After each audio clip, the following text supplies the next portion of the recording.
Exam 2023 की तैयारी करनी है बिना कोई बुक पढ़े, बिना कोई नोट्स बनाए, क्योंकि हम आपको देंगे पेपर 1 पेपर 2 के सबसे बेस्ट पीडीएफ नोट्स आपके व्हाट्सएप पे। तो पेपर 1 के पीडीएफ नोट्स की कॉस्ट है ओनली 750 रुपीज़। इसमें आपको पूरा पीडीएफ नोट्स 10 यूनिट का थ्योरी नोट्स, प्रैक्टिस सेट सब कुछ आपको व्हाट्सएप पे मिलेगा। 50 में से 40 क्वेश्चन आपके इजीली करेक्ट हो जाएंगे। तो पेपर 2 की कॉस्ट है 1500 रुपये। 100 में से 80 प्लस क्वेश्चन आपके इजीली करेक्ट होंगे। इसमें आपको पूरा थ्योरी प्लस प्रैक्टिस सेट सब कुछ आपको मिल जाएगा। तो आपको हमें इस नंबर पे कांटेक्ट व्हाट्सअप करना है, आपको लिखना है बेस्ट पीडीएफ नोट। तो देखिए, आपको मैं यहाँ पे मोस्ट इंपॉर्टेंट बात बताने जा रहा हूँ कि देखिए, जब आप एप्लीकेशन फॉर्म भरेंगे तो आपको क्या करना है। देखिए, आपको अपना मीडियम सेलेक्ट करना है। अगर आप इंग्लिश मीडियम से हैं तो आपको इंग्लिश मीडियम सेलेक्ट करना है। अगर आप हिंदी मीडियम से हैं तो आपको हिंदी मीडियम सेलेक्ट करना है। फ़र्ज़ करिए आपका सब्जेक्ट है हिस्ट्री या पॉलिटिकल साइंस, कुछ भी सब्जेक्ट है।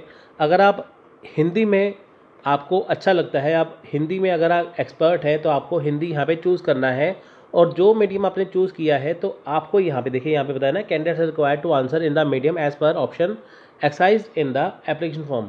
मान लीजिए आपने वहाँ पे हिंदी भरा है, जब आप एग्ज़ाम देने गए तो आपके सामने देखिए इंग्लिश और हिंदी दोनों में क्वेश्चन जो आपको डिस्प्ले होगा, तो जो आपको आंसर देना है वो हिंदी में ही देना है। यानी कि अगर आपने एप्लीकेशन फॉर्म में इंग्लिश लिखा है तो आपको आंसर इंग्लिश में देना है, अगर हिंदी लिखा है तो हिंदी में ही देना है, क्योंकि कुछ भी हो जाए तो उसमें जो इंग्लिश वाला वर्जन है वो फाइनल माना जाएगा। ठीक है, तो यहाँ पे मान लीजिए अगर आप हिंदी मीडियम चूज़ करते हैं तो आपको आंसर जो है वो हिंदी में ही देना है। अगर मान लीजिए आपने आंसर इंग्लिश में दे दिया तो उसके कई बार जो है वो नंबर कम हो जाते हैं। ठीक है, पढ़ने के लिए आप इंग्लिश का सहारा ले सकते हैं। साथ में अगर आपको हिंदी के कोई शब्द टफ लगते हैं, अच्छे नहीं लगते, समझ नहीं आए, तो आप इंग्लिश में से पढ़ सकते हैं, क्योंकि शुद्ध हिंदी होते कई बार समझ में नहीं आती।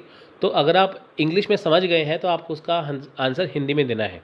अगर आपने इंग्लिश में ही चूज़ किया है तो आपका आंसर इंग्लिश में ही देना है। इनकी जो लैंग्वेज चूज़ करेंगे आपको आंसर उसी में देना है, और जो फाइनल आंसर होगा वो इंग्लिश का ही माना जाएगा। अगर देखिए आपका जो सब्जेक्ट है इंग्लिश लिटरेचर है तो आपको इंग्लिश ही चूज़ करना है वहाँ पे। अगर आपका हिंदी लिटरेचर है तो आपको हिंदी ही चूज़ करना है।